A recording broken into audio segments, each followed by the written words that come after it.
Bonjour, nous sommes aujourd'hui au col de la Forclaz, sur la commune de Talloires-Montmain, sur le site d'envol des Chamois d'Annecy, pour ce 5e épisode de la série 99 secondes pour changer ton club.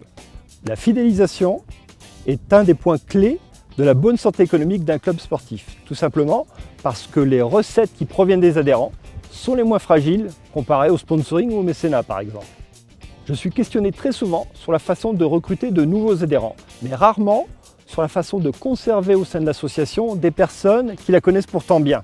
Du point de vue des efforts à fournir, la fidélisation réclame 3 à 4 fois moins d'énergie que pour recruter une personne nouvelle. Donc si vous voulez augmenter le nombre d'adhérents tout en augmentant les recettes de l'association, c'est vers la fidélisation qu'il faut vous tourner.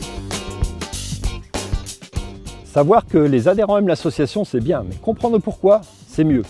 Donc posez-leur la question tous les 3 ou 4 ans, questionnez-les sur ce qu'ils aiment dans l'association et sur ce qu'ils aimeraient voir évoluer. Quel que soit le mode de questionnement, il faut que vous interrogiez les adhérents, les joueurs, tout simplement parce qu'ils ont une moyenne d'âge qui est différente de celle des dirigeants, de celle des entraîneurs, et donc leurs réponses seront nécessairement différentes. Faites l'exercice pour voir.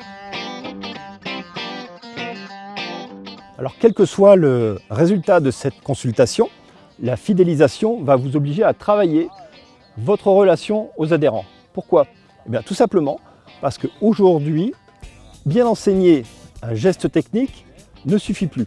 Les pratiquants ont besoin de se sentir en confiance. Donc, traduit en termes sportifs, ça veut dire qu'ils doivent maîtriser suffisamment le geste technique pour prendre du plaisir au jeu, mais ils doivent également se sentir suffisamment encadrés pour avoir envie de progresser. Donner l'envie de jouer, de voler, mais aussi de venir au club.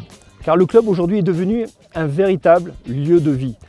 Et en tant que tel, donc l'environnement, le décor, les services, tout doit donner envie de venir s'y rassembler. Et enfin, il faut savoir transmettre sa passion pour le sport. Car à compétence égale, celui qui transmet sa passion rassemble davantage. Alors pour donner envie, il y a un truc tout simple à faire et qui ne prend pas beaucoup de temps. Commencez par ranger le clubhouse. Jetez ce qui est cassé. Donnez ou vendez ce qui ne sert plus. Mettez un coup de peinture, changez la déco, et puis demandez à vos adhérents ce qu'ils en pensent. Et ce premier travail effectué, on peut aussi aborder la question du cadre de pratique sportif. Mais ça, c'est le sujet de la semaine prochaine, et je sais que vous serez au rendez-vous.